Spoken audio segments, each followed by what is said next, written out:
नमस्ते, मी Snehal दर्पणकर. SP9 मराठीमध्ये आपलं पुन्हा एकदा स्वागत. तर पाहुयात आजची एक इन्फॉर्मेटिव्ह न्यूज.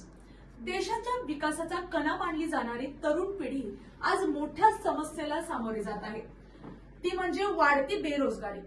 उच्च शिक्षण घेतल्यानंतरही नोकरी मिळत नाही. स्पर्धा परीक्षा वर्षानुवर्ष लांबतात आणि खासगी क्षेत्रातही संधी कमी होत चाललेली आहे.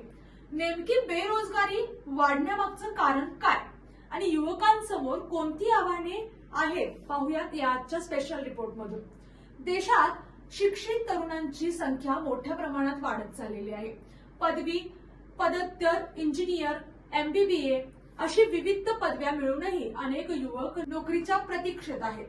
सरकारी भरती प्रक्रिया संथ गतीने सुरू असते, तर खासगी क्षेत्रात अनुभवाला जास्त महत्व दिले जाते.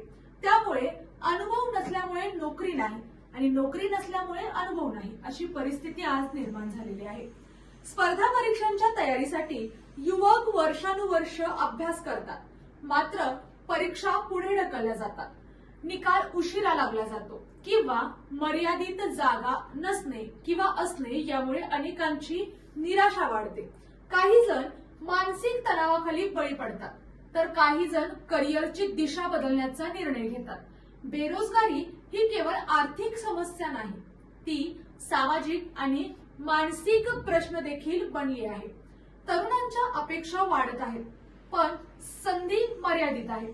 त्यामुळे शासन, उद्योग आणि शिक्षण क्षेत्र यांच्यात समन्वय साधणे अत्यावश्यक ठरत चाललेले आहे. तज्ञ काय सुचवतात तर कौशल्यधारी शिक्षणाला प्राधान्य द्या, उद्योजकतेला प्रोत्साहन द्या, स्थानिक उद्योगांना चालना मिळाली पाहिजे, स्टार्टअप संस्कृतीला समर्थन दिले पाहिजे. त्याचबरोबर रोजगार निर्मितीवर केंद्रित धोरण केले पाहिजे. वाढती बेरोजगारी हा केवळ आकड्यांचा विषय नाही, तर लाखो तरुणांच्या भविष्याशी निगडीत प्रश्न आहे. योग्य धोरण, कौशल्य विकास आणि उद्योगांना चालना दिल्यास ही समस्या संधीमध्ये बदलू शकते. या आणि अशाच इन्फॉर्मेटिव्ह न्यूज साठी पाहत राहा SP9 Marathi. Your time, your news. धन्यवाद.